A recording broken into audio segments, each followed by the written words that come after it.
Hello everyone, कैसे हो सब लोग। स्वागत है आज की वीडियो में। आज करेंगे भाई रिवीजन हाउस प्रॉपर्टी चैप्टर की। हाउस प्रॉपर्टी के अंदर कौन से सेक्शंस की कवरेज की जाती है। जैसे सैलरी के अंदर हम 15 से लेकर 17 सेक्शंस करते हैं और सेक्शन 15 उसका क्या होता था, बेसिस ऑफ चार्ज, और सैलरी चैप्टर में सेक्शन 16 उसके डिडक्शंस होते थे। वैसे ही हाउस प्रॉपर्टी में भी इसका बेसिस ऑफ चार्ज है और इसका अपना भी एक डिडक्शन का सेक्शन है ना। सबसे पहले हाउस प्रॉपर्टी की बात करें तो उसमें जो कवरेज है वो कौन से सेक्शंस की कवरेज है। सेक्शन नंबर 22 से लेके 27 हम लोग इसके अंदर पढ़ने जा रहे हैं, ठीक है। और सारे सेक्शंस में कवर करने वाला हूं, ठीक है। बहुत सारे बच्चों का ये सवाल भी होता है कि सर थ्योरी प्रैक्टिकल भी करवाओगे, तो मैं फिर से बता दूं ये कॉन्सेप्ट्स की रिवीजन है, इसमें कोई प्रैक्टिकल पार्ट नहीं हो रहा। बट फिर भी मैं बाद में जब सारी वीडियोस कंप्लीट हो जाएंगी तो मैं आपके साथ कुछ क्वेश्चनर भी डिस्कस करने वाला हूं जिसमें मैं सैलरी, हाउस प्रॉपर्टी सब कुछ डाल सकता हूं, ठीक है। बट उसके लिए आप लोगों को मेरे चैनल के साथ जुड़े रहना होगा, ठीक है जी। Thank you. हाँ जी, तो स्टार्ट करते हैं। सबसे पहले बात करते हैं सेक्शन नंबर 22 की। तो जैसे सैलरी के अंदर हम लोगों ने बच्चों पढ़ा था बेसिस ऑफ चार्ज, वैसे ही हाउस प्रॉपर्टी का बेसिस ऑफ चार्ज सेक्शन 22 है, जो कहता है The annual value of the property consisting of any building or land appurtenant thereto of which assessee is the owner।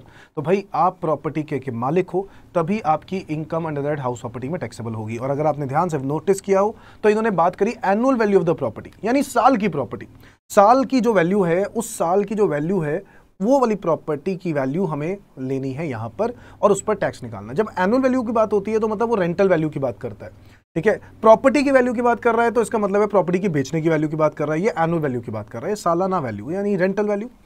So the annual value of the property consisting of any building or land appurtenant thereto which the assessee is the owner other than the portion of such property as he occupy for the purpose of business or profession। तो basically आप business और profession के लिए property को use नहीं कर सकते। और एक और बहुत इंपॉर्टेंट बात कि हाउस प्रॉपर्टी में हाउस होना जरूरी है। हाउस यानी बिल्डिंग, बिल्डिंग नहीं होगी तो वो प्रॉपर्टी हाउस प्रॉपर्टी मानी नहीं जाएगी। तब ऐसे केस में वो इनकम इस हाउस प्रॉपर्टी हेड में टैक्सेबल होगा भी नहीं। समझ में आ गई बात। सो यहां पर इस पूरे सेक्शन 22 से हम लोग तीन बातों को ध्यान से समझते हैं। पहला कि जो प्रॉपर्टी होनी चाहिए उसके अंदर बिल्डिंग होनी जरूरी है। नंबर 2, अगर आप ध्यान से देखो इसमें लिखा है ओनर होना जरूरी है। नंबर 3, आपको बिजनेस के लिए प्रॉपर्टी यूज नहीं करनी। अगर आपने बिजनेस के लिए यूज करी तो ये इनकम पीजीबीपी हेड में टैक्सेबल होगी। समझ में आ गई बात। और वो ऐसे, फॉर एग्जाम्पल आपके पास एक प्रॉपर्टी है, एक ग्राउंड फ्लोर है और एक फर्स्ट फ्लोर है, ठीक है। इस फर्स्ट फ्लोर में आप रह रहे हो और यहां पे आप अपना बिजनेस चला रहे हो। अब ऐसे केस में जो उस प्रॉपर्टी का पूरा, मान लो आपने प्रॉपर्टी लोन पे ली थी और उसके ऊपर इंटरेस्ट चल रहा है, या फिर मैं ये कहूंगा प्रॉपर्टी के ऊपर रिपेयरिंग का खर्चा हुआ है, प्रॉपर्टी के ऊपर कोई भी तरह का एक्सपेंडिचर हुआ है, तो ऐसे केस में उस एक्सपेंडिचर की डिडक्शन आपको 50% मिल जानी चाहिए, 50% नहीं मिलनी चाहिए, क्योंकि 50% तो रेजिडेंस के लिए है ना, 50% बिजनेस के लिए है। तो ऐसे केस में हम उस प्रॉपर्टी के 2 हिस्से कर देते हैं और 50% की डिडक्शन क्लेम कर लेते हैं। तो मेरे कहने का मतलब यहाँ पर यह है कि अगर मैं बिजनेस के लिए यूज कर रहा हूं तो उसकी कैलकुलेशन यहाँ नहीं होगी दोस्तों, वो कहाँ होगी, वो कैलकुलेशन पीजीबीपी में जाएगी। तो जब पीजीबीपी में जाएगा तो इस दुकान का या जो भी शॉप होगी इसका बिजनेस का P&L अकाउंट होगा। उस P&L अकाउंट में उससे रिलेटेड हम सारे एक्सपेंसेस को यहां पे डाल देंगे। समझ में आ गई बात। सो इसका कहने का मतलब यहां पर यह है कि पीजीबीपी बिजनेस के लिए यूज करोगे तो उसका हिसाब किताब पीजीबीपी में होगा, यहां कुछ नहीं होगा, ठीक है जी। तो बेसिकली आपने यहां पर कितनी कंडीशंस पढ़नी है, 3 कंडीशंस हैं चार्जेबिलिटी की, तब जाके हाउस प्रॉपर्टी हेड में टैक्सेबल होंगी। पहला, assessee should be the owner of the house property और डीम्ड ओनर। अब ओनर और डीम्ड ओनर हम लोग पढ़ेंगे जहां पे कुछ ऐसे केसेस हैं, सिचुएशंस हैं जहां पे इनकम टैक्स वाले मान लेते हैं कि वो आपके प्रॉपर्टी के आप ही ओनर हो। डीम्ड ओनर का मतलब मान लेना, ठीक है ना। Property must consist of building और लैंड कनेक्टेड विद बिल्डिंग, यानी बिल्डिंग होनी जरूरी है दोस्तों। Number 3, house property should not be used for the purpose of business और प्रोफेशन। सो बेसिकली ये 3 कंडीशंस जो है ना, ये बहुत जरूरी है। कह रहे तीनों कंडीशन सेटिस्फाई होंगी तो ही आपकी इनकम हाउस प्रॉपर्टी हेड में टैक्सेबल होगी, अदरवाइज नहीं होगी। सो बता दो कौन सा। Assessee should be the owner और deemed owner of the property. Number 2, assessee building, जो प्रॉपर्टी है that must consist of building और लैंड कनेक्टेड विद बिल्डिंग, तभी हाउस प्रॉपर्टी होगी। And third, that property should not be use for the purpose of business और profession, क्योंकि अगर वो business and profession के लिए यूज किया तो उसका हिसाब किताब हम पीजीबीपी में करेंगे। Is that clear to everyone. ये 3 बातों का ध्यान रखना है और उसको आगे बढ़ाना है। तो यहीं से हमारी कहानी स्टार्ट होती है हाउस प्रॉपर्टी हेड की। अब हाउस प्रॉपर्टी हेड में अगर आप ये कहो कि सर फिर ऐसे केस में अगर मैं सिर्फ प्लॉट ऑफ लैंड को किराए पर देता हूं तो इनकम कहां जाएगी, तो under the head other sources taxable होगी दोस्तों। कहां होगी, under the head other sources. यहां पे लिखा है rent from vacant land taxable under the head other sources as the case may be, sorry other sources, और ये चीज मिस हो गई है, और पीजीबीपी लिखना था यहां पे, और PGBP as the case may B, आप लोग लिख लेना प्लीज, और PGBP as the case may B. तो वेकेंट लैंड या तो किराए पर जो इनकम है वो या तो अदर सोर्सेज में जाएगी या पीजीबीपी में जाएगी, दोनों में से कहीं एक जाएगी। अब तुम बोलोगे सर पीजीबीपी में कहां, भाई पीजीबीपी में तो अब जब मेरा ये काम हो, अगर यही मेरा मेन एक्टिविटी है कि मैं लैंड किराए पर देता हूं, ठीक है, तो ऐसे केस में वो मेरा पीजीबीपी इनकम बन जाएगा, अदरवाइज वो मेरी इनकम अदर सोर्सेज मानी जाएगी। समझ में आ गई बात। Next, income from subletting. अब देखो तभी तो मैंने आपको बोला ना प्रॉपर्टी का मालिक होना जरूरी है, बट अगर आप मान लो प्रॉपर्टी आप खुद किराए पर लेते हो और आगे किराए पर दे देते हो, तो वो इनकम कहां जाएगी, वो इनकम जाएगी under the head other sources में, वो हाउस प्रॉपर्टी इनकम में नहीं जाएगी। हाउस प्रॉपर्टी इनकम में तभी जाएगी जब आप प्रॉपर्टी के मालिक होगे। ये दो बहुत ही ज्यादा इंपॉर्टेंट बातें हैं, एमसीक्यूज में भी पूछी जा सकती हैं, किसी भी वे में पूछी जा सकती है। समझ में आ गई बात। आ जाओ बच्चों आगे बढ़ते हैं। नाउ सबसे पहले हम बात करते हैं सेक्शन 22 के बाद सेक्शन 23(1) की। 23 के सेक्शन के अंदर हम लोगों ने 5 सब सेक्शंस पढ़ने होते हैं। 23(1) is annual value of the late out property, और लेट आउट प्रॉपर्टी की एनुअल वैल्यू कैसे फाइंड आउट की जाती है, ये आपके सामने एक फॉर्मेट है, GAV minus municipal taxes paid is equal to net annual value. तो हम लोगों को ये फाइंड आउट करना है दोस्तों, है ना, और उसको निकालने के लिए हमें सबसे पहले क्या फाइंड आउट करना होगा, GAV। तो हम लोगों को GAV समझना है कि ये GAV क्या चीज है। और अगर आपको याद आ रहा हो, GAV के लिए हम लोग क्या करते थे, municipal value, fair rent, standard rent और एक्चुअल रेंट करते थे, उसको कंपेयर करते थे, whichever is higher, whichever is higher, municipal value और fair rent whichever is higher, और हायर को कंपेयर करते थे स्टैंडर्ड रेंट के साथ विच एवर इज लोअर। और फिर इस लोअर अमाउंट को हम लोग एक्सपेक्टेड रेंट भी बोलते हैं, बोलो हाँ या ना। अब एक्सपेक्टेड रेंट जो अमाउंट आएगा उसको हम कंपेयर करेंगे एक्चुअल रेंट के साथ विच एवर इज हायर। ये जो हायर अमाउंट आता है इसी को हम लोग ग्रॉस एनुअल वैल्यू बोलते हैं, यानी GAV। ठीक है, और ये हमें फाइंड आउट करना होता है। चलो आ जाओ एनुअल वैल्यू पे पहुंचते हैं। साल की वैल्यू क्या है, यानी रेंटल वैल्यू क्या है प्रॉपर्टी की, क्योंकि हाउस प्रॉपर्टी इकलौता ऐसा हेड है जहां पर एक्चुअल बेसिस पे टैक्स नहीं लगता, नोशनल बेसिस पे लग सकता है। किस बेसिस पे, नोशनल। नोशनल का मतलब यह है कि यहां पर सिर्फ एक्चुअल रेंट ही काफी नहीं है, आपकी दूसरी प्रॉपर्टीज की वैल्यूज जो होती हैं वो भी कंसिडर की जाती हैं। वो दूसरी प्रॉपर्टी की वैल्यू क्या है, MCD वालों ने अगर आपकी प्रॉपर्टी की वैल्यू डिसाइड कर दी है साल भर में कि आपका रेंटल इतना बनना चाहिए, उसको बोलते हैं म्युनिसिपल वैल्यू। अब तुम बोलोगे सर MCD वाले एक एक करके सबकी प्रॉपर्टी देखते होंगे, नहीं नहीं नहीं नहीं, वो उस एरिया का 1 स्क्वायर फीट के हिसाब से प्रॉपर्टी का रेंटल वैल्यू निकाल देते हैं, उसको बोलते हैं म्युनिसिपल वैल्यू साल का। फेयर रेंट हो गया आसपास का रेंट, ठीक है, आसपास का रेंट इज फेयर रेंट।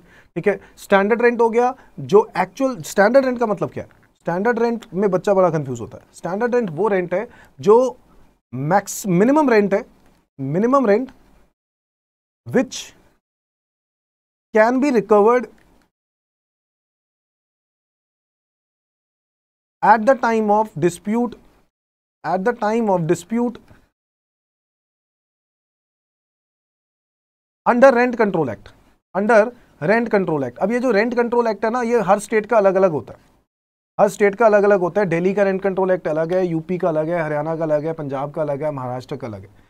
सो ये वो रेंट है, जो वो मिनिमम रेंट है जो कम से कम रिकवर होना चाहिए at the time of dispute, जब भी कोई लड़ाई झगड़े होंगे ओनर और टेनेंट के। ठीक है, उसको स्टैंडर्ड रेंट बोलते हैं। और हम लोग कंपेयर करते हैं पहले म्युनिसिपल वैल्यू और फेयर रेंट को, whichever is higher, higher को कंपेयर करते हैं स्टैंडर्ड रेंट के साथ, क्योंकि कम से कम इतना रेंट तो मिलना ही चाहिए, तो विच एवर इज लेस, और इसी को हम एक्सपेक्टेड रेंट बोलते हैं, क्योंकि हम कम से कम एक्सपेक्ट करते हैं इतना तो होना ही चाहिए। और एक्चुअल रेंट के साथ कंपेयर करेंगे, whichever is higher will be treated as a GAV। ये देखो GAV निकालने का फॉर्मूला और GAV निकालने की प्रेजेंटेशन ऐसे ही करनी है।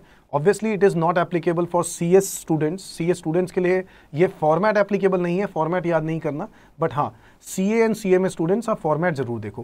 म्युनिसिपल वैल्यू और फेयर रेंटल वैल्यू आपको लिखना कैसे, higher of 1 and 2, higher of 1 and 2 जो भी होगा, फिर आपको 4 लिखना है स्टैंडर्ड रेंट, और फिर लिखोगे 5 में लोअर ऑफ 3 एंड 4, इन दोनों में से जो भी लोअर होगा, और इसी को हम लोग क्या बोलते हैं, एक्सपेक्टेड रेंट भी बोलते हैं। फिर इसके बाद हम इसको कंपेयर करेंगे एक्चुअल रेंट रिसीव के साथ, whichever is higher, 5 and 6, higher of 5 and 6, this is called as gross annual value. Is that clear to everyone? ठीक है जी। ना कुछ साइलेंट एजम्पशंस एंड कैलकुलेशंस होती हैं जो हम लोग मैं आपको सिखाता हूं और आप लोगों ने देखा होगा। सबसे पहले म्युनिसिपल वैल्यू के बारे में बात कर लेते हैं। अगर म्युनिसिपल वैल्यू क्वेश्चन में गिवन ना हो तो हम उसको निल मानते हैं। क्या मानते हैं उसको? निल। मतलब एमसीडी वालों ने वैल्यू दी नहीं। पे रेंट अगर क्वेश्चन में ना दिया हो तो हमें क्या करना है, हमें एक फॉर्मूला यूज करना है, actual rent per month multiply by number of months of ownership during the year. तो अगर कोई प्रॉपर्टी का मालिक 6 महीने का था तो उस केस में फेयर रेंट भी 6 महीने का होना चाहिए। फेयर रेंट ही क्यों, म्युनिसिपल वैल्यू भी तो 6 महीने का लेंगे, स्टैंडर्ड रेंट भी तो 6 महीने का लेंगे, हम सब कुछ ही 6 महीने का लेंगे। मेरे कहने का मतलब अगर मैं साल भर में प्रॉपर्टी का मालिक सिर्फ 6 महीने रहा हूं तो municipal value, fair rent, standard rent और ऑब्वियसली एक्चुअल रेंट भी, ठीक है, वो 6 महीने का ही तो आएगा, उससे ज्यादा क्यों आएगा? समझ में आ गई बात? So fair rent is not given, then we will calculate it as follows. हम क्या करेंगे, actual rent per month multiply number of months of ownership during the year. जितने भी महीने के आप ओनर, अब पूरे 12 महीने आप ओनर हो और ओनरशिप बेचने की बात ही नहीं हो रही है, तो ऐसे केस में आप ऑब्वियसली इंटू 12 कर दोगे, फेयर रेंट पूरे साल का आ जाएगा। और अब एक्चुअल में आपकी जितने मर्जी किराए पर दो, 9 महीने के लिए किराए पर दिया, 6 महीने के लिए दिया, नहीं फर्क पड़ता, आपका फेयर रेंट जो हो जाएगा वो पूरे इंटू 12 आएगा, because number of months of ownership देखना है during the year, number of month of let out नहीं देखना during the year, number of months of ownership. Is that clear? So if standard rent is not given, then we will assume it as not applicable. हम लोग उसको not applicable मान लेंगे। Suppose municipal value 2 lakh रुपए है, municipal value 2 lakh रुपए है, fair rent जो है वो 2.5 लाख रुपए है, ठीक है। Whichever is higher हम कंपेयर करते हैं तो 2.5 लाख आ गया। अब इस 2.5 लाख के बाद हम कंपेयर करेंगे स्टैंडर्ड रेंट के साथ। अगर ये नॉट एप्लीकेबल हो तो हम सीधा एक्चुअल रेंट के साथ कंपेयर करेंगे, whichever is higher, क्योंकि जो लोअर वाला पोर्शन होता था वो इसके साथ कंपेयर करने पर होता था। हम इसके बाद डायरेक्टली एक्चुअल रेंट के साथ कंपेयर करेंगे, विच एवर इज हायर, और यही हायर GAV हो जाएगा, ग्रॉस एनुअल वैल्यू। समझ में आती है बात? नाउ अब और कुछ बातें जो ध्यान रखनी पड़ती हैं कैलकुलेशन करते वक्त। अनरियलाइज रेंट की treatment. Now what is unrealise rent? अगर मुझे टेनेंट ने रेंट देने के लिए इनकार कर दिया, हम उसको अनरियलाइज रेंट बोलते हैं। अब मैं सिर्फ ट्रीटमेंट बता रहा हूं, मतलब मैं बताता हूं क्लासेस के अंदर, मैं फिर भी एक बारी आपको थोड़ा थोड़ा आइडिया देता जा रहा हूं, आप लोग लिखते जाओ चाहे। अनरियलाइज रेंट वो रेंट होता है जो रिकवर नहीं हुआ टेनेंट से। तो मेरे को रेंट जो है रिकवर नहीं हुआ टेनेंट से, तो मेरा नुकसान हो गया। नुकसान के केस में हम जब म्युनिसिपल वैल्यू लिखते हैं वो पूरा लिखेंगे, फेयर रेंट पूरा लिखेंगे, स्टैंडर्ड रेंट पूरा लिखेंगे, बट जो एक्चुअल रेंट रिसीव्ड है इसको निकालने से पहले आप साल का रेंट निकालोगे, जिसको हम लोग एनुअल रेंट बोलते हैं। एनुअल रेंट मतलब अगर रेंट पे पूरे साल के लिए प्रॉपर्टी किराए पे जाए तो कितना रेंट होगा, उसको एनुअल रेंट बोलते हैं। उसमें से अनरियलाइज्ड रेंट को माइनस कर देते हैं। अनरियलाइज का मतलब है ये वो अमाउंट है जो मुझे रिसीव रियलाइज नहीं हुआ, तो अनरियलाइज रेंट को मैं माइनस कर दूंगा तो आ जाएगा एक्चुअल रेंट रिसीव्ड, ठीक है। So it is to be deducted from annual rent to find out the actual rent received. Is that clear? But उसके लिए भी कुछ शर्तें हैं। हाँ जी, कुछ शर्तें हैं, कंडीशंस हैं। अगर आपको ये डिडक्शन लेनी है, अगर आपको ये नुकसान जो है आपको दिखाना है, ठीक है, गवर्नमेंट को एक्चुअल रेंट कम करना चाहते हो, तो ऑब्वियसली आपको उसके लिए कुछ 4 कंडीशंस का पालन करना होगा। पहला, tenancy should be bona fide. Tenancy bona fide मतलब है एग्रीमेंट रियल होना चाहिए, जेन्युइन एग्रीमेंट होना चाहिए। Number 2, the property has been vacated by the tenant. Tenant ने प्रॉपर्टी वकेट कर दी होगी, या फिर steps have been taken to vacate him for the property. आपने उसको प्रॉपर्टी खाली करवाने के लिए आपने कुछ स्टेप्स लिए होंगे, जैसे कि लीगल एक्शन वगैरह वगैरह। Number 3, tenant should not have occupied any other property of the owner. आपकी कोई और प्रॉपर्टी में वो कहीं बैठा तो नहीं है, किराए पर तो नहीं है। सर ये चीज़ गलत होगी, क्योंकि अगर हमें पता चल गया तो हम आपको इसकी डिडक्शन नहीं देंगे। गवर्नमेंट कह रहा है कि आप यहां पर ना आप जानबूझ के ऐसा कर सकते हो। किन बातों पे आप जान के कर सकते हो? आप टेनेंसी एग्रीमेंट आप रियल दिखा सकते हो सकता है ऐसा। The property has been vacated by the tenant. Property जो है टेनेंट ने वकेट कर दी है, बट वो दूसरी प्रॉपर्टी में जाके रह रहा है, उसी की दूसरी प्रॉपर्टी में उतने टाइम के लिए, क्योंकि असेसिंग ऑफिसर आके देख सकता है। तो गवर्नमेंट ने बोला नहीं सर, वो दूसरी प्रॉपर्टी में भी नहीं होना चाहिए। So tenant should not have occupied any other house property of the owner. Number 4, owner has taken a reasonable steps to vacate him from the property. तो ओनर ने कुछ स्टेप्स लिए हैं ताकि वो प्रॉपर्टी को खाली कर दे, जैसे कि कोई लीगल एक्शन, जैसे कि क्या कहते हैं, पुलिस कंप्लेंट FIR कर दी, ठीक है, कि वो हट नहीं रहा हमारी प्रॉपर्टी से, कब्जा करके बैठ गया है। तो ऐसे केस में, या फिर दूसरा केस क्या हो सकता है, AO को सेटिस्फाई कर दो। AO को सेटिस्फाई कर जाओ, आप समझ गए AO को कैसे सेटिस्फाई करते हैं। AO को सेटिस्फाई कर जाओ कि भाई उसके अगेंस्ट लीगल एक्शन लेने का कोई फायदा नहीं है। समझ में आ गई बात? ये 4 शर्तें अगर पूरी होंगी तभी आपको अनरियलाइज रेंट का एक्चुअल एनुअल रेंट में से माइनस होगा, अदरवाइज एनुअल रेंट में से अनरियलाइज रेंट माइनस नहीं होगा। जो आएगा वही अमाउंट, एनुअल रेंट ही एक्चुअल रेंट रिसीव बन जाएगा, अनरियलाइज रेंट माइनस करेंगे ही नहीं। समझ में आया? माइनस करने के लिए 4 शर्तें। फिर से, the agreement should be bona fide, next, the property has been vacated by the tenant और steps have been taken to vacate him from the property. Number 3, tenant should not have occupied any other property of the assessee. और last, owner has taken a reasonable steps to vacate him from the property or satisfies the AO that any legal action against the tenant is useless. ठीक है, उसको बस ये दिखा दो। Next, loss due to vacancy. Now जब हम बात करते हैं लॉस ड्यू टू वैकेंसी की, तो लॉस ड्यू टू वैकेंसी की डिडक्शन भी हमें मिलती है। देखो, वैकेंसी मतलब खाली, प्रॉपर्टी खाली है तो खाली पर भी तो गवर्नमेंट को मेरे बारे में सोचना चाहिए ना कि मुझे उसका बेनिफिट देना चाहिए। तो यस, इनकम टैक्स वाले कहते हैं कि हम आपको बेनिफिट ज़रूर देंगे दोस्तों। हम आपके लिए क्या करेंगे, हम आपके लिए उतने अमाउंट का, जितने टाइम प्रॉपर्टी खाली थी, हम उतने टाइम का लॉस आपको बेनिफिट दे देंगे कि हाँ, आप उसमें से अमाउंट माइनस कर दो। समझ में आ गई बात। बट ऐसे केस में क्या है कि अगर आप एनुअल रेंट में से माइनस करते रहोगे, municipal value, fair rent, standard rent, हाँ, एनुअल रेंट, आप it is to be deducted from annual rent to find out the actual rent received. अब जब एनुअल रेंट में से माइनस करते रहोगे तो आप एनुअल रेंट, मान लो म्युनिसिपल वैल्यू है 6 लाख प्रॉपर्टी का, फेयर रेंट है मान लो 8 लाख, ठीक है, और स्टैंडर्ड रेंट है मान लो ये है 7 लाख, ठीक है। तो 6 और 8 विच एवर इज हायर 8, 8 और 7 विच एवर इज लेस 7। अब एक्चुअल रेंट ये वैसे तो जो है ये है मान लो 6 लाख, ठीक है, मान लो एनुअल रेंट, और इसी में से loss due to vacancy minus करते जा रहे हो। मुझे एक बात बताओ, अगर 2 लाख रुपए का लॉस ड्यू टू वैकेंसी है, वैकेंसी का मतलब समझ गए ना, खाली, कितने टाइम एक लेट आउट वाली प्रॉपर्टी का रेंट नहीं आता, मैं उतने टाइम के लिए उसको लॉस ड्यू टू वैकेंसी बोलता हूँ। और वो मैं कैसे फाइंड आउट कर सकता हूँ, मुझे साल का रेंट अगर दिया हुआ है 6 लाख रुपए, डिवाइडेड बाय 12, मैं 1 महीने के रेंट पे आ जाऊंगा, और जितने महीने वो प्रॉपर्टी वेकेंट है उतने पीरियड के साथ मैं उसको मल्टीप्लाई कर दूंगा, तो आ जाएगी लॉस ड्यू टू वैकेंसी, जो मुझे रेंट नहीं मिला। अब असेसी ये कहता है कि सर 6 लाख में से आप 2 लाख माइनस कर दोगे, यहां पर तो 4 लाख हो जाएगा। बट यहां पर एक दिक्कत सर ये है कि आपने ये तो आप कम करते जाओ, फायदा क्या है, अल्टीमेटली तो यहां पर विच एवर इज हायर लेना होता है ना, अल्टीमेटली तो विच एवर इज हायर लेना होता है। तो मुझे उस लॉस ड्यू टू वैकेंसी का लॉस, नुकसान दिखाने का फायदा क्या हुआ।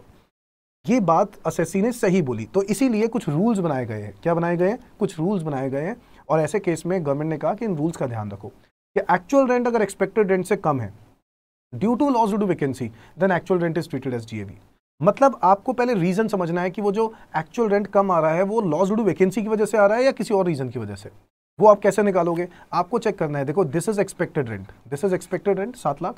अब एक्चुअल रेंट जो है पहले से ही 6 लाख था, उसमें से 2 लाख माइनस करने के बाद 4 लाख, मतलब एक्चुअल रेंट जो है वो पहले से ही कम है। पहले से ही कम है तो गवर्नमेंट उस चीज का फायदा आपको नहीं देगी, आप तो जानबूझ के कम दिखा रहे हो। ऐसे केस में हम हायर ही लेंगे। तो ऐसे केस में करना क्या है, गवर्नमेंट कहेगी कि अगर लॉस ड्यू टू वैकेंसी का रीजन नहीं है, किसी और रीजन से कम है एक्चुअल रेंट, देखा आपने, लॉस ड्यू टू वैकेंसी की वजह से नहीं, किसी और रीजन से कम है, any other reason, then ER यानी expected rent after reducing the loss due to vacancy is treated as GAV. हम क्या करेंगे तब ऐसे केस में, जीएवी निकालने के लिए 7 लाख रुपए में से 2 लाख रुपए माइनस कर देंगे और 5 लाख रुपए टैक्सेबल कर देंगे। बात समझ में आ गई। अब अगर एक्चुअल रेंट कम है और उसका reason loss due to vacancy है, सर वो कैसे हो सकता है। मान लो अगर ये 8 लाख होता, मान लो ये 8 लाख होता एनुअल रेंट, और उसमें से 2 माइनस करके ये 6 लाख आता। अब ये एक्चुअल रेंट कम है ना, बट उसका रीजन क्या है, उसका रीजन है लॉस ड्यू टू वैकेंसी, क्योंकि अगर loss due to vacancy add कर दूं तो ये 8 लाख होता है, और इससे कम इसलिए हुआ क्योंकि loss due to vacancy minus किया गया। तो लॉस ड्यू टू वैकेंसी की वजह से कम हुआ, तो ऐसे केस में actual rent will be treated as a GAV. देखा है, AR is less than expected rent and due to loss due to vacancy, then AR is treated as a GAV, क्योंकि AR में से already loss due to vacancy का फायदा तो उठा ही लिया ना आपने। तो बेसिकली हम आपको लॉस ड्यू टू वैकेंसी का नुकसान होने नहीं देंगे, हम आपको इसका फायदा दे देंगे। फायदा ये होगा कि लॉस ड्यू टू वैकेंसी उस टोटल एक्चुअल रेंट जो एनुअल रेंट है उसमें से माइनस करवा देंगे। लास्ट में ये हो सकता है कि एक्चुअल रेंट जो है वो एक्सपेक्टेड रेंट से ज्यादा आ रहा है, even after reducing loss due to vacancy, यानी loss due to vacancy minus करने के बावजूद एक्चुअल रेंट क्या आ रहा है, ज्यादा आ रहा है। अगर actual rent loss due to vacancy minus करने के बावजूद ज्यादा आ रहा है तो whichever is higher, ultimately actual rent should be treated as a GAV. और देखो इसमें कोई गलत नहीं है, आखिरी तो स्टेप जो होता है वो विच एवर इज हायर ही होता है। अगर आप ध्यान से देखो, इन दोनों ही केसेस में मैंने विच एवर इज हायर लिया है ना। अगर मैं इन दोनों केसेस में देखूं तो विच एवर इज हायर लिया है, इस वाले केस में भी विच एवर इज हायर लिया है ना। इस वाले केस में actual rent is less than expected rent due to loss due to vacancy, तो ऐसे केस में एक्चुअल रेंट नहीं, इस वाले केस में नहीं, इस वाले केस में और इस वाले केस में विच एवर इज हायर ही लिया है। सिर्फ इस वाले केस में इसलिए नहीं लिया क्योंकि हम लोग लॉस ड्यू टू वैकेंसी का फायदा आपको देना चाहते थे, इसलिए लेस वाली वैल्यू उठा ली, क्योंकि loss due to vacancy minus करने के बाद आया ये। समझ में आ गई बात। सो ये है जो लॉस ड्यू वैकेंसी के रूल्स जो हम लोग पढ़ते हैं। बट इसका एक और आसान तरीका है। इसका आसान तरीका ये है कि अगर अगर वो तब जब आपका MCQs क्वेश्चन हो और आपको फटाफट सॉल्व करना हो तो ये यूज़ करना है अल्टीमेटली। अदरवाइज आपको ये चीज़ समझनी है, ठीक है। 6 लाख, 8 लाख, 7 लाख अगर आपको ऐसा दिया हुआ है और तब आपको लॉस ड्यू वैकेंसी को इग्नोर करना है। अंडरलाइज एंड तो माइनस करना है, लॉस ड्यू वैकेंसी को इग्नोर करना है। मैं आपको एक शॉर्टकट बता रहा हूँ। क्या बता रहा हूँ? एक शॉर्टकट बता रहा हूँ, ठीक है। तो CS स्टूडेंट्स बड़े ही ध्यान से MCQs को देखना। मैं MCQs के लिए आपको एक शॉर्टकट बता रहा हूँ। और CA एंड CMA स्टूडेंट्स, ये सिर्फ आप अपना आंसर वेरीफाई करने के लिए लिखोगे, रूल्स पता होने जरूरी है, ठीक है। अब यहाँ पर एक्चुअल रेंट जो है ये 8 लाख रुपए, 8 लाख रुपए एनुअल रेंट है, जिसमें से लॉस ड्यू वैकेंसी माइनस करना चाहिए ना। मैं नहीं करूंगा, मैं इसको एज इट इज ले लेता हूँ। Whichever is higher 8, whichever is less 7, whichever is higher 8। 8 में से लॉस ड्यू वैकेंसी माइनस किया, मेरा आंसर आ जाएगा 6 लाख रुपए। समझ में आ गई बात? सर ऐसे केस में हम लोग GAV डायरेक्ट भी निकाल सकते हैं और लॉस ड्यू वैकेंसी माइनस जो करेंगे वो भी सही करेंगे, तो कोई दिक्कत वाली बात नहीं है। ये तब करना है जब आपको MCQs में आंसर सॉल्व करना हो, क्योंकि वो वहाँ पे प्रेजेंटेशन रिक्वायर्ड नहीं है। समझ में आ गया? तो ये CS स्टूडेंट्स के लिए वैलिड होता है। आगे बढ़ते हैं। नाउ आप लोगों ने देखा, सबसे पहले हम लोगों को GAV निकालना है। GAV हम लोगों ने निकालना सीख लिया। GAV निकालने के बाद हमें क्या माइनस करना है? Municipal taxes. अब म्युनिसिपल टैक्सेस यानी हाउस टैक्स, म्युनिसिपल टैक्स को हाउस टैक्स भी बोलते हैं, ठीक है। हाउस टैक्स भी बोलते हैं, कॉर्पोरेशन टैक्स भी बोलते हैं, कॉर्पोरेशन टैक्स भी बोलते हैं, ठीक है। अब ये जो भी टैक्स है, house tax, MCD tax, municipal tax, ये जो भी टैक्स है, ये टैक्स अगर आपने पे कर दिया, ठीक है, पे कर दिया, एक्चुअल में पे होना जरूरी है। So actually paid during the year, if it has been actually paid during the year, it is allowed as deduction. इसके दो कंडीशंस हैं, पे होना जरूरी है and it is to be borne by the owner of the house property. Borne मतलब उसको, उसके ऊपर लायबल होना चाहिए, मतलब जो मालिक है ना वो लायबल होना चाहिए। अगर मालिक लायबल है और वो पे भी कर रहा है तो उसको डिडक्शन मिलेगी। अगर वो लायबल नहीं है, आपने लायबिलिटी टेनेंट को दे दी, तो आपको ओनर को डिडक्शन उसकी नहीं मिलेगी। समझ में आ गई बात? तो भाई ये दो बातें आपको याद रखनी होती हैं। आगे आ जाओ ना। House property income let out format क्या होता है? आप लोगों के सामने बड़ा सिंपल सा फॉर्मेट है। GAV minus municipal taxes paid is equal to annual value. यहाँ तक तो हम लोगों ने सीख लिया। अब म्युनिसिपल टैक्सेस की पेड की डिडक्शन मिलती है। अच्छा, पेड में एक बात आपको याद रखना है कि आने वाले 10 सालों का अगर मैं एडवांस पे कर दूं तब भी डिडक्शन अभी मिल जाएगी, और अगर मैंने पिछला कोई आउटस्टैंडिंग अब पे किया और इस साल का मैंने पे नहीं किया, इससे कोई फर्क नहीं पड़ता, पेमेंट बेसिस पे डिडक्शन मिलती है। समझ में आ गई बात? ओनर को पे करना जरूरी है, टेनेंट को नहीं ना। नेट एनुअल वैल्यू हम लोग ऐसे फाइंड आउट करते हैं। उसके बाद डिडक्शन मिलती है सेक्शन 24 में। जैसे सैलरी में सेक्शन नंबर 16 होता है, वैसे ही हाउस प्रॉपर्टी में सेक्शन नंबर 24 होता है। और सेक्शन नंबर 24 में आता है 24A standard deduction, 24B interest on loan. तो 24B स्टैंडर्ड A डिडक्शन और ये 24B इंटरेस्ट ऑन लोन, इन दोनों को डिडक्शन को माइनस करने के बाद आपकी आती है income from house property. Now standard deduction की बात करते हैं। तो standard deduction it is allowed at the rate of 30% of the annual value. तो भाई जो भी आपका एनुअल वैल्यू आएगा, जो एनुअल वैल्यू आएगा, ऑब्वियसली आपका GAV minus municipal tax minus करने के बाद जो भी आपका एनुअल वैल्यू आएगा, मान लो 6 लाख रुपए, उसका 30% स्टैंडर्ड डिडक्शन आपको माइनस करना है। स्टैंडर्ड डिडक्शन कितना है? 30%, यानी 1,80,000 ये माइनस करना ही करना है। उसके बाद इंटरेस्ट ऑन लोन माइनस करना है और फिर आपकी हाउस प्रॉपर्टी की इनकम आएगी यहाँ पर। Is that clear to everyone? Now interest on loan बड़ा ही खास है, 24B। बच्चे अक्सर इसमें गलती कर जाते हैं, बट बहुत आसान है, ध्यान से सुनना। इंटरेस्ट ऑन लोन की जो डिडक्शन है वो 2 हिस्सों में मिलती है और दोनों को एग्रीगेट करना पड़ता है। एक होता है इंटरेस्ट ऑफ प्रीवियस ईयर और एक होता है interest of pre construction period. ना प्रीवियस ईयर का मतलब क्या है? प्रीवियस ईयर मतलब जिस ईयर में हम इनकम कमा रहे हैं उस ईयर में अगर कोई भी लोन आउटस्टैंडिंग है, हम जिस ईयर की बात कर रहे हैं, जिस ईयर के लिए क्वेश्चन को सॉल्व कर रहे हैं, उस ईयर में अगर कोई भी लोन आउटस्टैंडिंग है ड्यूरिंग द ईयर, उस पर जो भी इंटरेस्ट लगता है उस इंटरेस्ट की क्या मिल जानी चाहिए? डिडक्शन। इसको बोलते हैं इंटरेस्ट ऑफ प्रीवियस ईयर। जब हम बात करते हैं interest of pre construction period, तो प्री कंस्ट्रक्शन मतलब होता है कंस्ट्रक्शन से पहले, कंस्ट्रक्शन कंप्लीट होने से पहले वाले पीरियड को प्री कंस्ट्रक्शन बोला जाता है। इस पे कोई डाउट है? नहीं है sir. Pre construction period start होता है date of borrowing of loan से और कब तक एंड होगा? कंस्ट्रक्शन से पहले के 31 मार्च तक।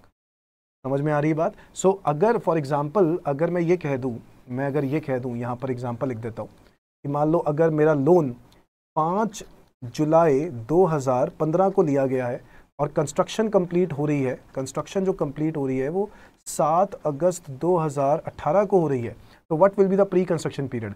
बोरोइंग ऑफ लोन से स्टार्ट करेंगे और कंस्ट्रक्शन के डेट से पहले के 31 मार्च तक हम प्री कंस्ट्रक्शन पीरियड मानेंगे।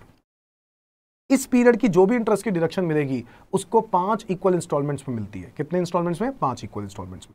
ना देखो, ये कंस्ट्रक्शन से पहले का interest is should be capitalised, है ना। बुक्स ऑफ अकाउंट्स, अगर मैं अकाउंटिंग कर रहा हूं तो मैं इसको कैपिटलाइज कर दूंगा, बट ऑब्वियसली मैं इसकी अकाउंटिंग क्यों करूंगा? ये तो मेरी हाउस प्रॉपर्टी है जिसमें मैं रहना चाहता हूं, तो मैं इसका पीएनएल अकाउंट थोड़ा ना बनाऊंगा कि हाँ भी मैं उसको अकाउंटिंग करूंगा, मैं उसको एसेट की कॉस्ट के अंदर ऐड कर दूंगा। नहीं नहीं नहीं, है ना। तो इसीलिए ये इसकी डिडक्शन जो है गवर्नमेंट की नज़रों में ये कैपिटल एसेट की तरह है, इसलिए जो भी कंस्ट्रक्शन के ऊपर इंटरेस्ट है कंस्ट्रक्शन पीरियड के दौरान, वो इंटरेस्ट कैपिटलाइज होना चाहिए, कॉस्ट के अंदर ऐड हो जाना चाहिए, और उसकी डिडक्शन डेप्रिसिएशन के फॉर्म में मिलनी चाहिए अगर मैं अकाउंट्स पढ़ता तो। बट इनकम टैक्स वाले कहते हैं कि हाँ हम ये भी बात समझते हैं, इसीलिए हम लोग इसकी डिडक्शन 5 इक्वल इंस्टॉलमेंट्स में देते हैं। कितने इंस्टॉलमेंट्स में? 5, मतलब हर साल 20% की डिडक्शन आपको मिल जाएगी। समझ में आ गई बात ना। इससे इसके अंदर एक केस चेंज भी हो सकता है, अगर इस कंस्ट्रक्शन डेट से पहले रीपेमेंट हो जाए तो डेट ऑफ लोन से लेकर date of repayment will be the pre construction period. Date of borrowing of से लेकर date of repayment, if the date of repayment is before date of completion of construction, तो pre construction period वो हो जाएगा। और अगर repayment बाद में हो रही है और कंस्ट्रक्शन पहले हो रही है तो कंस्ट्रक्शन से पहले के 31 मार्च तक हम लोग जाएंगे, उसको प्री कंस्ट्रक्शन पीरियड बोलेंगे। और प्री कंस्ट्रक्शन पीरियड का जो भी इंटरेस्ट होगा उसकी डिडक्शन 5 इक्वल इंस्टॉलमेंट्स में मिलेगी, और किस साल से मिलनी स्टार्ट होगी? जिस साल में कंस्ट्रक्शन कंप्लीट हुई है। Is that clear to everyone? ये है section number 24B।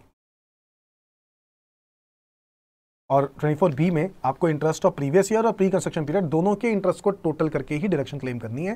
Previous year का जो इंटरेस्ट है उसमें 5 साल से डिवाइड नहीं करना बेटा, वो तो उसी साल का है। और प्री कंस्ट्रक्शन पीरियड का जो इंटरेस्ट है उसको जो भी आएगा वो डिवाइडेड बाय 5 कर देंगे, और उस साल से डिडक्शन क्लेम करना स्टार्ट कर देंगे जिस साल में कंस्ट्रक्शन कंप्लीट हुई है, वो पहला साल होगा। Now annual value of self occupied property की बात करते हैं। तो भाई देखो, annual value of let out property तो हो गई, ये देखो annual value of let out property तो हो गई ना, यहां तक हमने निकाल लिया एनुअल वैल्यू। फिर इसके बाद स्टैंडर्ड डिडक्शन हमने माइनस कर दिया, इंटरेस्ट ऑन लोन समझ लिया, है ना। इसमें प्रीवियस ईयर का आ जाएगा और प्री कंस्ट्रक्शन पीरियड आ जाएगा। आएगा नहीं आएगा बोलो? ठीक है जी। और फिर इसके बाद हाउस प्रॉपर्टी की इनकम आ गई। Okay sir, done. Now annual value of self occupied property. Annual value of self occupied property is nil. Self occupied property जिसमें आप रहते हो, उस प्रॉपर्टी की इनकम कैसे हो सकती है? सो इनकम टैक्स वाले कहते हैं सिंपली कि annual value of self occupied property is nil. Zero से स्टार्ट करना है, सीधा नेट एनुअल वैल्यू ही निल है, यानी जीएवी निकालने की जरूरत नहीं, म्युनिसिपल टैक्सेस की कोई बेनिफिट नहीं मिलेगा। अच्छा, ये सवाल भी बच्चों को आता है, एकदम से मुझे ध्यान आया कि सर म्युनिसिपल टैक्सेस क्या नेगेटिव में हो सकता है? क्या म्युनिसिपल टैक्सेस नेगेटिव में हो सकता है? और ऑब्वियसली म्युनिसिपल टैक्सेस पेड तो नेगेटिव में होगा। मेरे कहने का मतलब म्युनिसिपल टैक्सेस क्या जीएवी से ज्यादा हो सकता है? बिल्कुल हो सकता है। और क्या उसका answer net annual value negative हो सकता है? बिल्कुल हो सकता है। सर ऐसे केस में 30% स्टैंडर्ड डिडक्शन ऑब्वियसली नहीं मिलेगी, क्योंकि 30% तो जीएवी पे मिलती है, और जीएवी की वैल्यू अगर नेगेटिव में हो गई तो उसका 30% कैसे हो सकता है? नहीं मिलेगी। समझ में आ गई बात? But net annual value negative हो सकता है, इसलिए घबराने की कोई जरूरत नहीं है, मिलेगा। ठीक है। अब बात जब हम सेल्फ ऑक्यूपाइड प्रॉपर्टी की करते हैं तो जीएवी और म्युनिसिपल टैक्सेस का स्टेप खत्म, सीधा नेट एनुअल वैल्यू से स्टार्ट करेंगे, और वहां पर भी सीधा इंटरेस्ट ऑन लोन की डिडक्शन लेंगे, क्योंकि ऑब्वियसली 30% जो स्टैंडर्ड डिडक्शन होता है वो तो तब होगा ना जब जीएवी, जब एनुअल वैल्यू होगा। एनुअल वैल्यू जीरो है ना। आप जब सेल्फ ऑक्यूपाइड प्रॉपर्टी, जिस प्रॉपर्टी में आप रह रहे हो, उस प्रॉपर्टी से आप कोई इनकम थोड़ा ना कमाते हो, तो वहां पर सेल्फ ऑक्यूपाइड प्रॉपर्टी में आंसर हो गया निल, और उस निल का 30% इज निल। सो इसलिए स्टैंडर्ड डिडक्शन होगा नहीं, सीधा इंटरेस्ट ऑन लोन आएगा, और वो आप वैसे ही निकालोगे जैसे आप निकालते हो, और इंटरेस्ट ऑन लोन 24B वाला यहाँ पे क्लेम करेंगे, और फिर income from self occupied property आएगा। अब याद रहे, income from self occupied property में आंसर या तो आपको निल ही मिलेगा या फिर नेगेटिव मिलेगा, पॉजिटिव कभी नहीं हो सकता। बताओ, पॉजिटिव कभी नहीं हो सकता, या तो जीरो होगा या नेगेटिव होगा। बात समझ में आ गई? ठीक है। नाउ एक और परेशानी, सर सेल्फ ऑक्यूपाइड प्रॉपर्टी में फिर तो लोग बहुत बेनिफिट ले लेंगे, इसीलिए गवर्नमेंट ने एक इंटरेस्ट की मैक्सिमम डिडक्शन दे दी। कहा कि सेल्फ ऑक्यूपाइड प्रॉपर्टी में एक लिमिट होगी। क्या है वो लिमिट? उसके लिए कुछ कंडीशन सेटिस्फाई करनी होंगी। क्या है ये 3 कंडीशंस? देखो, ये अगर आप 2 लाख रुपए तक का इंटरेस्ट क्लेम करना चाहते हो, सो उसके लिए आपको ये 3 कंडीशन सेटिस्फाई करनी होंगी। क्या? If loan has been taken on or after 1/4/1999, loan 1/4/1999 के बाद होना चाहिए, जो कि ऑब्वियसली होगा, या तो परचेज के लिए होना चाहिए, कंस्ट्रक्शन के लिए होना चाहिए, एंड कंस्ट्रक्शन, अगर कंस्ट्रक्शन के लिए है, that should be completed within 5 years from the end of the previous year in which loan has been taken. तो भाई 5 सालों के अंदर अंदर कंस्ट्रक्शन भी कंप्लीट हो जानी चाहिए, तो गवर्नमेंट कह रहा है कंस्ट्रक्शन को अधूरी नहीं छोड़ना। अगर ये सारी कंडीशन सेटिस्फाई हो गई ना, तो जो हम आपका इंटरेस्ट बनता है ना, हम आपको 2 लाख रुपए तक की डिडक्शन क्लेम करने के लिए देंगे, एक्चुअल और 2 lakh, which ever is less. मतलब अगर एक्चुअली 1 लाख बनता है तो 1 लाख और 2 लाख। अब तुम कहोगे सर यहाँ पे जो इंटरेस्ट की बात हो रही है वो कौन सा? ऑब्वियसली प्रीवियस ईयर और प्री कंस्ट्रक्शन पीरियड दोनों ही होंगे। आप एक्चुअल इंटरेस्ट का इंटरेस्ट निकाला और फिर 2 लाख रुपए के साथ कंपेयर किया, whichever is less. Per year, हर साल मुझे एक एक्टिविटी करनी होगी। समझ में आ गई बात? In any other case actual interest और 30,000। मतलब अगर मान लो क्वेश्चन में कंडीशंस लिखी हुई हैं कि लोन जो लिया गया है वो रिपेयर के लिए लिया गया है, रेनोवेशन के लिए लिया गया है, लोन 1999 से पहले का चल रहा है, या फिर कंस्ट्रक्शन जो है वो 6 साल लग गए, 7 साल लग गए, सर ऐसे केस में ना डिडक्शन जो है वो मैक्सिमम टू मैक्सिमम गवर्नमेंट कह रहा है हम 30 देंगे। मतलब वो डिस्करेज कर रहे हैं यहाँ पर, मैक्सिमम टू मैक्सिमम 30,000 रुपये तक की डिडक्शन देंगे इंटरेस्ट के पॉइंट ऑफ व्यू से अगर देखा जाए तो एक्चुअल इंटरेस्ट और 30,000 विच एवर इज लेस। समझ में आ गई बात? कंडीशंस पूरी कर लो 2 लाख रुपए तक क्लेम कर लो, कंडीशंस पूरी नहीं होंगी तो 30,000 रुपए तक क्लेम कर पाओगे। फिर से कंडीशन कौन सी है? If loan has been taken on or after 1/4/1999 either for purchase or for construction and construction has been completed within 5 years from the end of the previous year in which loan has been taken. ठीक है जी, तो 2 लाख रुपए तक की deduction claim कर सकते हो। और याद रहे, आपकी अगर प्रॉपर्टी सेल्फ ऑक्यूपाइड प्रॉपर्टी 2 है या 3 है, टोटल सेल्फ ऑक्यूपाइड प्रॉपर्टी में 2 लाख से ज्यादा क्लेम नहीं कर पाओगे। क्या समझे? मान लो मेरी सेल्फ ऑक्यूपाइड प्रॉपर्टी है 1 और सेल्फ ऑक्यूपाइड प्रॉपर्टी है 2। ठीक है, अच्छा इसके बारे में वैसे मैं आपको अभी पढ़ाऊंगा, अभी वो कॉन्सेप्ट करेंगे, चलो उसके अंदर ही बता दूंगा ये वाली बात। चलो आगे आ जाओ। नाउ सेक्शन 23(3) हो गया annual value of let out property, 23(2) हो गया annual value of self occupied property.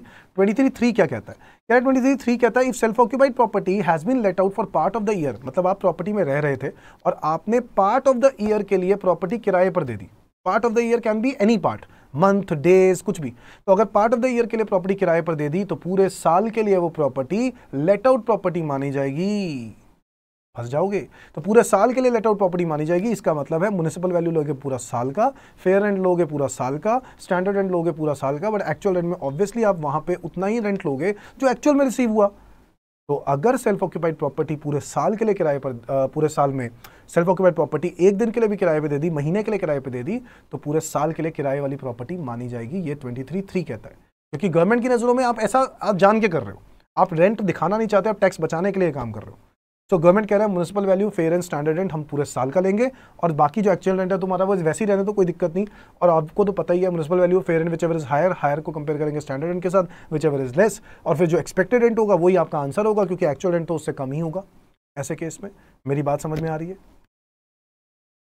So section 23(3) अगर प्रॉपर्टी सेल्फ ऑक्यूपाइड प्रॉपर्टी किराए पर दे दिया for part of the year तो वो किराए वाली प्रॉपर्टी मानी जाएगी। आगे 23(4) क्या कहता है? कहता है अगर आपके पास 2 से ज्यादा सेल्फ ऑक्यूपाइड प्रॉपर्टीज हैं, 2 से ज्यादा, नॉट 2 से ज्यादा, यानी 3 सेल्फ ऑक्यूपाइड प्रॉपर्टीज है। मान लो आपके पास कितनी सेल्फ ऑक्यूपाइड प्रॉपर्टीज हैं? 3 सेल्फ ऑक्यूपाइड है। तो गवर्नमेंट कह रहा है कि 3 सेल्फ ऑक्यूपाइड कैसे हो सकती हैं? आप 3 प्रॉपर्टी में तो रह नहीं सकते। सो इनकम टैक्स वाले कहते हैं कि आप कोई भी दो एनी 2 सेल्फ ऑक्यूपाइड मान लो और बाकी की जो बच गई, यानी एक जो बच गई, वो क्या मानी जाएगी? Let out. सो एक इंसान को रहने के लिए एक ही घर चाहिए वैसे तो, बट इनकम टैक्स वालों ने ये 2 अलाउ कर दिए ताकि लोग प्रॉपर्टी की तरफ और एक्साइटमेंट दिखाएं और प्रॉपर्टी की तरफ इन्वेस्टमेंट करें जिससे प्रॉपर्टी के रेट बढ़े। तो गवर्नमेंट ने रिसेंटली ये चेंज किया था और असेसी को अलाउ कर दिया था कि 2 सेल्फ ऑक्यूपाइड प्रॉपर्टीज हो सकती हैं, 2 से ज़्यादा नहीं हो सकती। तो ऐसे केस में अगर आपके 3 सेल्फ ऑक्यूपाइड प्रॉपर्टी हैं तो एनी 2, आपके ऑप्शन में लिखा ना that any 2 house property at the option of assessee, यानी मेरे ऑप्शन पे that shall be considered as self occupied, यानी मैं बताऊंगा कि कौन सी सेल्फ ऑक्यूपाइड है और कौन सी मान ली जाएंगी deemed to be let out. Now deemed to be let out मान लिया गया तो म्युनिसिपल वैल्यू कुछ होगा, फेयर रेंट कुछ होगा उस प्रॉपर्टी का और स्टैंडर्ड रेंट कुछ होगा उस प्रॉपर्टी का। एक्चुअल रेंट ऑब्वियसली नहीं होगा क्योंकि वो तुम्हारी नजरों में तो वो सेल्फ ऑक्यूपाइड ही है, बट इनकम टैक्स वाले कह रहे हैं हम मान लेंगे कि वो किराए पे गई है। और आप लोग जानते हो तो ऐसे केस में आपको क्या करना पड़ेगा? ऑप्शन लेके इनकम चेक करनी पड़ेगी कि कौन सी हाउस प्रॉपर्टी को सेल्फ ऑक्यूपाइड माने और कौन सी हाउस प्रॉपर्टी को deem to be let out माने। समझ में आ गई बात? और ऑब्वियसली अगर 3 घर हैं तो ऐसे केस में आपको 3 ऑप्शन लेने पड़ेंगे, है ना। और अगर 2 ही सेल्फ ऑक्यूपाइड है तो 2 तो अलाउड है सेल्फ ऑक्यूपाइड, कोई दिक्कत नहीं है। अब यहां पर अगर 2 सेल्फ ऑक्यूपाइड है या फॉर एग्जांपल ये 3 ही सेल्फ ऑक्यूपाइड है, ये बात का ध्यान रखना है कि जो सेल्फ ऑक्यूपाइड प्रॉपर्टीज का टोटल है उसका जो इंटरेस्ट है उसकी मैक्सिमम डिडक्शन 2 लाख रुपए अलाउ हो सकती है, इससे ज्यादा अलाउ नहीं हो सकती। ये बात याद रखनी है आपको। सेल्फ ऑक्यूपाइड प्रॉपर्टी में लिमिट है, लेट आउट प्रॉपर्टी में लिमिट नहीं है। लेट आउट प्रॉपर्टी में इंटरेस्ट जितना मर्जी हो, हमें फर्क नहीं पड़ता, बट अगर सेल्फ ऑक्यूपाइड प्रॉपर्टी है तो इसमें एक लिमिट है दोस्तों, और वो है 2 लाख रुपए मैक्सिमम। समझ में आ गई बात बच्चों?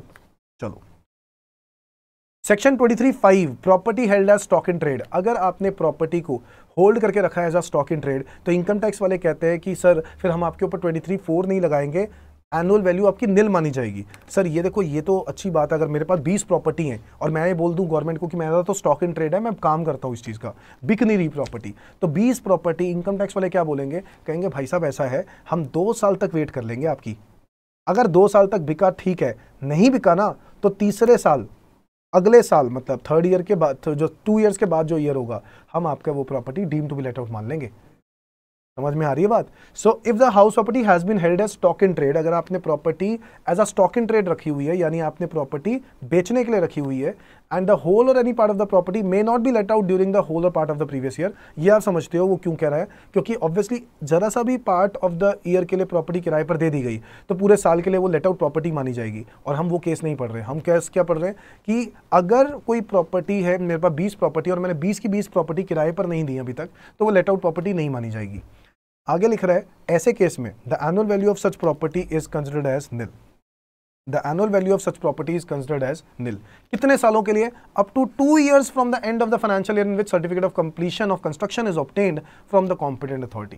तो जो कह रहा है, जिस साल कंस्ट्रक्शन कंप्लीट हुई है ना, उस कंस्ट्रक्शन कंप्लीट होने के बाद से 2 साल तक, ठीक है, हम आपको अलाउ कर देंगे, और 2 साल तक हम आपको कुछ नहीं कहेंगे, उसके बाद से ये आपकी इनकम मान ली जाएगी। बट यहाँ पर एक लूप होल रह गया गवर्नमेंट की तरफ से कि यार अगर हम कंस्ट्रक्शन खत्म ही ना करें तो देखो लोग क्या करेंगे, कंस्ट्रक्शन खत्म ही नहीं करेंगे, बिल्डर क्या करेगा, कंस्ट्रक्शन छोड़ देगा बीच में, ठीक है। अब वो जब तक प्रॉपर्टी का कोई मालिक मिलता नहीं तब तक वो बनाएगा ही नहीं, 80% 70% बना के छोड़ देगा, कंस्ट्रक्शन सर्टिफिकेट ऑब्टेन करेगा ही नहीं।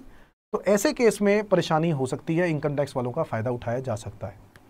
समझ में आ गई बात? बट हाँ, कंप्लीशन सर्टिफिकेट ऑब्टेन करना ज़रूरी है, वो आपको पता होना चाहिए। आपकी लोकल जो भी म्युनिसिपल अथॉरिटी है वो आपको सर्टिफिकेट देती है कि हाँ आपकी प्रॉपर्टी कंप्लीट मानी जाएगी।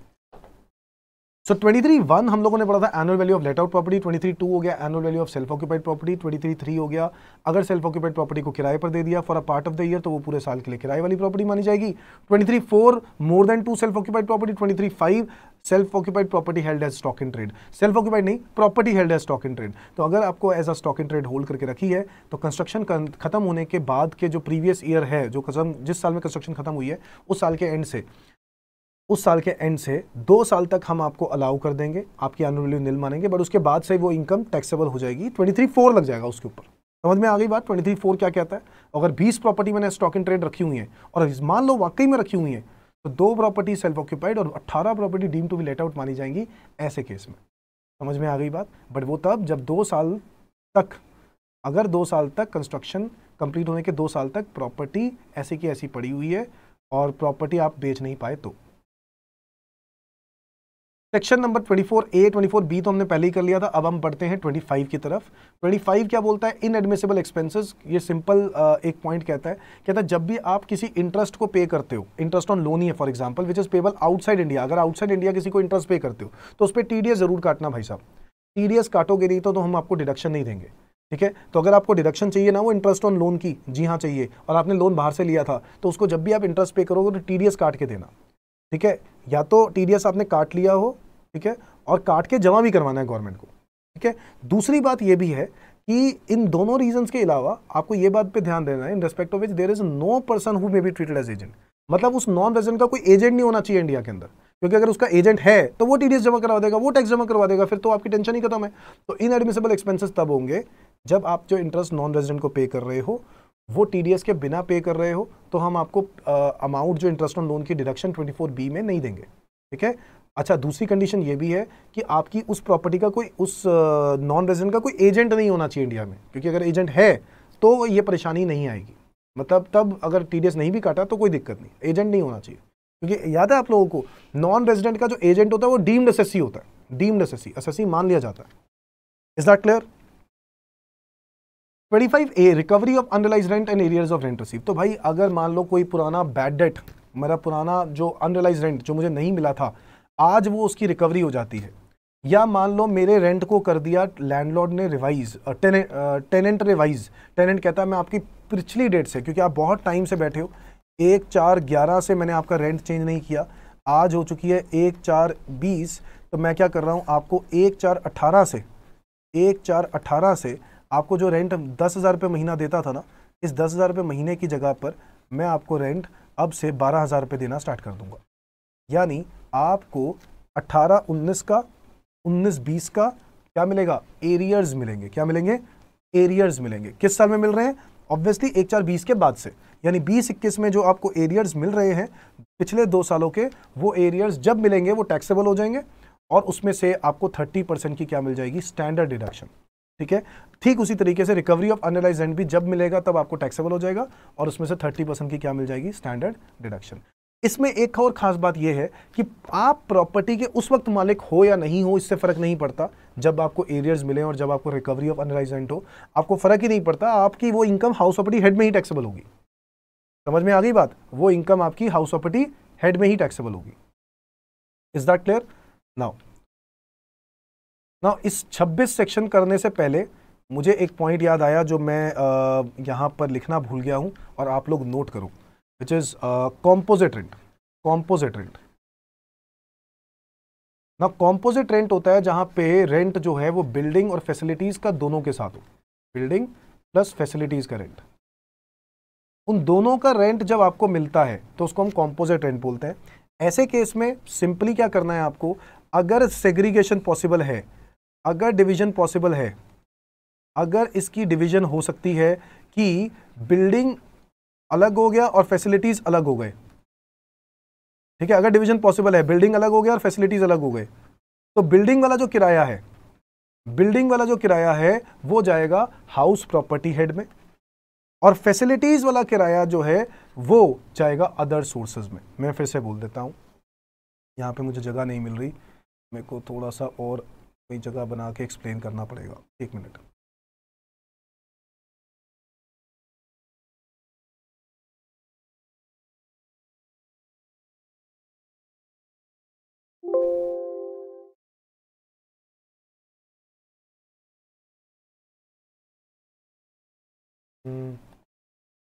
एक मिनट बच्चों, हाँ जी, तो आप लोग हेडिंग लिखो कॉम्पोजिट रेंट। ठीक है, यहां पे लिख लेता हूं कॉम्पोजिट रेंट। कॉम्पोजिट रेंट में क्या आएगा, बिल्डिंग और फैसिलिटीज दोनों के रेंट होता है ना, अपार्टमेंट के साथ आपको फैसिलिटीज भी मिल रही हैं, तो उस फैसिलिटीज का किराया आपका और बिल्डिंग के साथ वो दोनों ही इनकम टैक्सेबल हो जाएगी। कहाँ पे, वो में हम बात कर रहे हैं। तो बिल्डिंग मतलब एक अपार्टमेंट आपने किराए पर आपको मिला, आपने एक लैंडलॉर्ड से बात करी, अपार्टमेंट आपको मिल गया, उसके साथ फैसिलिटी मिल गई, gym, swimming pool, security guard, आपको लिफ्ट मिल गई, लिफ्ट मेंटेनेंस वगैरह का खर्चा, गार्डन है, तो बहुत सारी चीज़ें हैं। फैसिलिटीज़ का भी कुछ किराया चार्ज किया जा रहा है, मान लो हर महीने आपसे 50,000 रुपये किराया चार्ज किया जा रहा है, और अगर उसकी डिवीजन पॉसिबल है, अगर उसकी डिवीजन पॉसिबल है, डिवीजन इज पॉसिबल, यानी एग्रीमेंट में ऐसा हो सकता है कि प्रॉपर्टी का किराया अलग लिख दिया हो, बिल्डिंग का किराया अलग लिख दिया हो और फैसिलिटीज का किराया अलग लिख दिया हो। अगर ऐसा है तो बहुत अच्छी बात है। तो ऐसे केस में बिल्डिंग वाला जो किराया है, बिल्डिंग वाला किराया जो है वो या तो हाउस प्रॉपर्टी हेड में टैक्सेबल होगा या फिर पीजीबीपी में टैक्सेबल होगा। बोलो कब? पीजीबीपी में कब टैक्सेबल होगा? अगर मेरा ये काम हो, क्या, हाउस प्रॉपर्टी को खरीद कर किराए पर देने का। अगर मैं हाउस प्रॉपर्टी को किराए पर देने का काम करता हूं तो वो हाउस प्रॉपर्टी वाला जो इनकम है वो हाउस प्रॉपर्टी हेड में नहीं जाएगी, वो पीजीबीपी में जाएगी। अगर मैं काम करता हूं, और अगर मैं काम नहीं करता हूं तो हाउस प्रॉपर्टी हेड में जाएगी।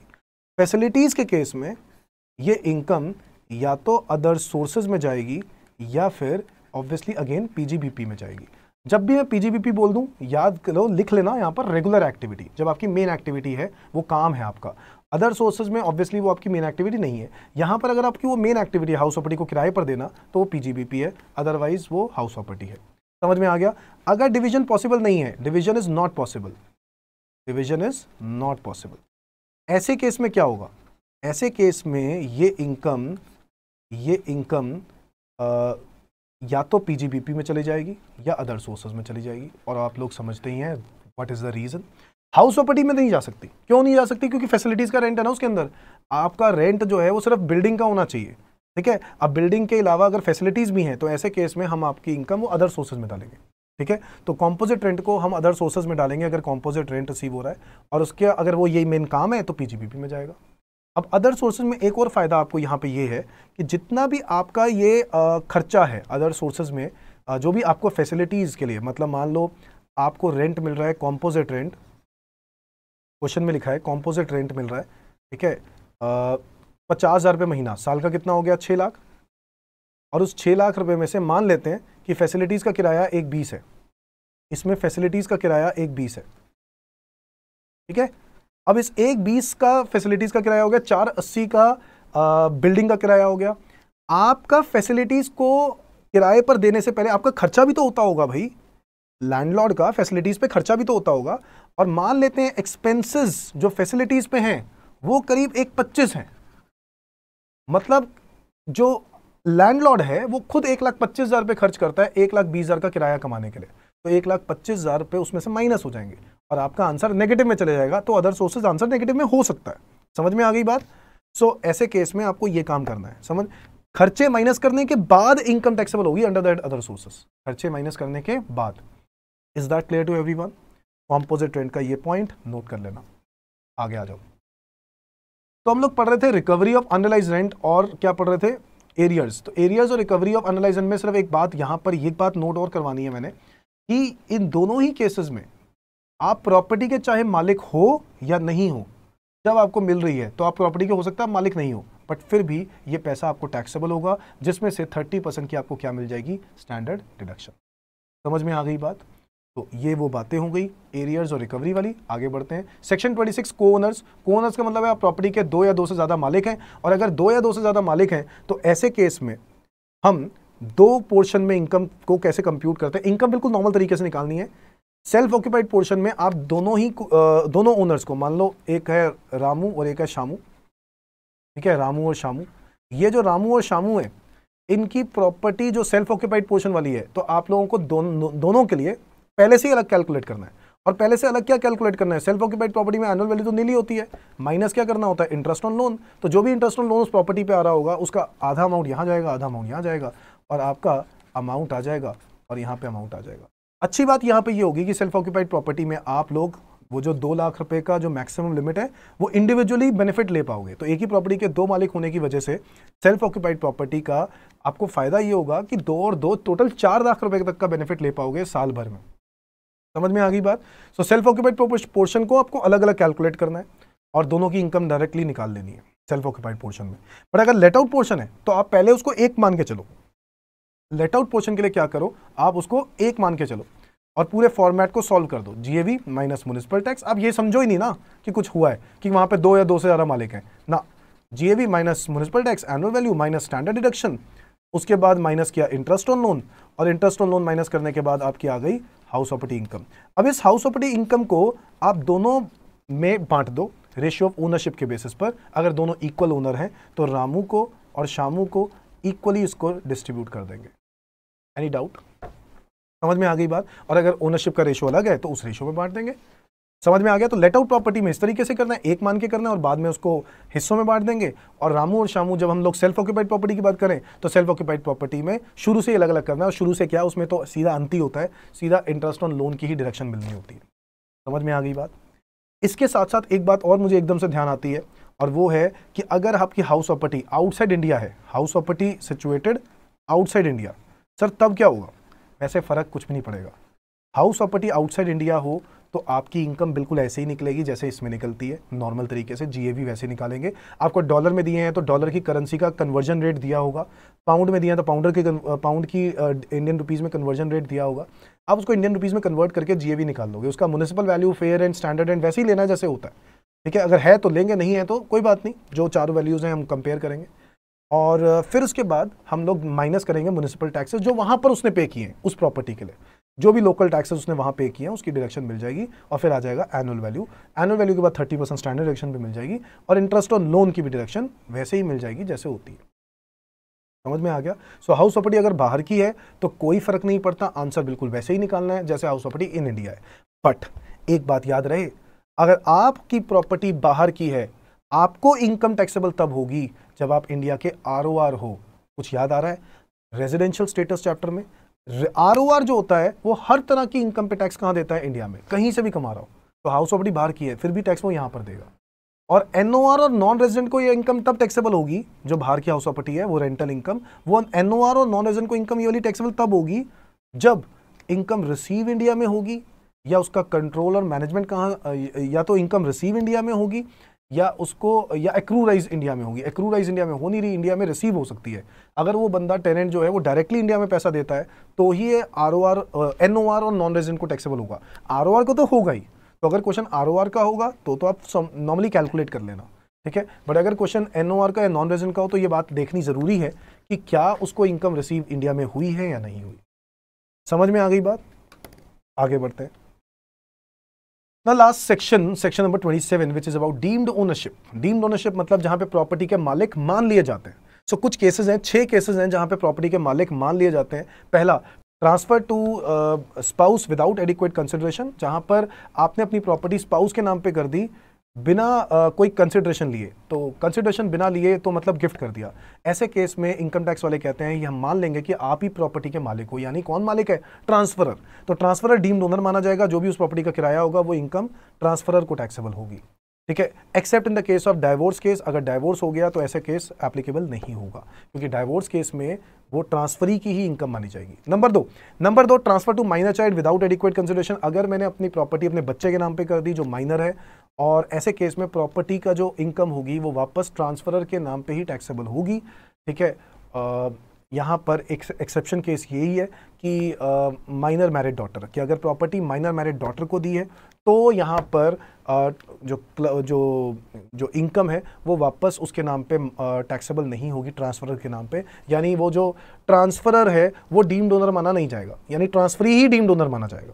समझ में आ गई बात? एक्सेप्शन केसेस में। Number 3, holder of impartible estate. यहाँ पे मैं एग्जांपल वो दादाजी वाला बताता था बच्चों को कि दादाजी जिंदा है प्रॉपर्टी के, जो बच्चे हैं उनको हक तब मिलेगा जब उनकी डेथ हो जाएगी। होल्डर ऑफ इम्पार्टेबल एस्टेट, जितनी भी प्रॉपर्टी है उस एस्टेट के अंदर उसका एक ही मालिक है दादाजी। अगर उनके 4 बच्चे हैं तो वो 4 बच्चे हक नहीं जमा सकते अनटिल अनलेस दादाजी की डेथ नहीं होती। तो प्रॉपर्टी दादाजी के नाम पे है, उसका जो भी किराया होगा वो दादाजी को ही टैक्सेबल होगा। समझ में आ गया? उसको बोलते हैं holder of impartible estate. Member of cooperative society under a house building scheme. अगर मान लो एक कोऑपरेटिव सोसाइटी है और एक कोऑपरेटिव सोसाइटी एक ड्रॉ में आपके नाम पे एक प्लॉट कर देती है, आप एक मेंबर हो उसके, तो आपको प्लॉट कर देती है, पर आपको हर महीने के महीने कुछ पैसे देने होते हैं।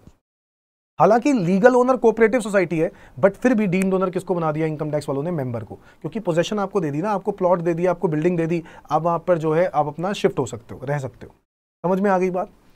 Next is person in possession of the property. अगर पर्सन जो जिसको प्रॉपर्टी पोजेशन में दे दी गई, कि भाई पोजेशन में कब दे दी जाती है कि भाई जैसे मान लो एक प्रॉपर्टी जो है उसका एक एग्रीमेंट था, सेल डीड थी, और उस एग्रीमेंट में ये बात लिख दी गई थी कि आपको 10 लाख रुपए अभी देने हैं, 20 लाख रुपए बाद में देने हैं, 20 लाख उसके बाद देने हैं, टोटल 50 लाख रुपए आपसे लेने सेल डीड। और 10 के बाद आप जैसे ही मुझे 10 लाख रुपए दे दोगे, मैं आपको चाबियां पकड़ा दूंगा, कीज पकड़ा दूंगा। उसको बोलते हैं पोजेशन देना। जब आप पोजेशन किसी को दे देते हो ना एग्रीमेंट के तहत, तो ऐसे केस में इनकम टैक्स वाले कहते हैं कि हम मान लेंगे कि जिसको पोजेशन दे दी गई है वही प्रॉपर्टी का मालिक है, डीम्ड ओनर। समझ में आ गई बात? So person in possession of the property in under a part performance of the contract is the deemed owner of the property. और लास्ट में है person having right in the property for not less than 12 years. अगर आपने property किसी को lease पर दे दी 12 साल या उससे ज्यादा के लिए, तो ऐसे केस में आप जिसको दे रहे हो ना, वो लेसी जिसको दे रहे हो लीज पर 12 साल या उससे ज्यादा के लिए, तो वो डीम्ड ओनर माना जाता है as per income tax law. तो बेसिकली 6 पॉइंट्स हैं जो आपको याद करने हैं सेक्शन 27 में। Transfer to spouse without adequate consideration, transfer to minor child without adequate consideration, अगर होल्डर ऑफ इम्पार्टेबल एस्टेट हो गया, number 4 member of cooperative society हो गया, person in possession of the property हो गया, और last person having right in property for not less than 12 years. ये हैं डीम्ड ओनरशिप के केसेस। तो भाई सारे सेक्शंस हो गए हैं खत्म। सेक्शन 22 से लेके हम लोगों ने कर लिए हैं 27। एक बारी सारे सेक्शंस आपको जरूर लिखने हैं, ठीक है? आप लोग लिख लेना भाई। 22 सेक्शन क्या है? Basis of charge, basis of charge, ठीक है। 23(1) क्या है? Annual value of let out property, annual value of let out property. 23(2) क्या है? Annual value of self occupied property. 23(3) क्या है? अगर self occupied property part of the year के लिए किराए पर दी गई, self occupied property late out for part of the year, for part of the year. 23(4) क्या है? 23(4) हो गया, 23(4) हो गया more than 2 self occupied property. 23(5) क्या हो गया? 23(5) क्या हो गया? Property held as stock in trade, property held as stock in trade. 24A क्या हो गया? 24A is standard deduction. 24B क्या हो गया? 24B is interest on loan. 25 क्या हो गया? Inadmissible expenses, inadmissible expenses. 25A क्या हो गया? Recovery of unrealised rent, recovery of unrealised rent या फिर एरियर्स, एरियर्स। 26 हो गया को-ओनर्स। 27 क्या हो गया? Deemed owner. तो भाई ये हैं सेक्शन सारे के सारे हम लोगों ने कवर कर लिए हैं।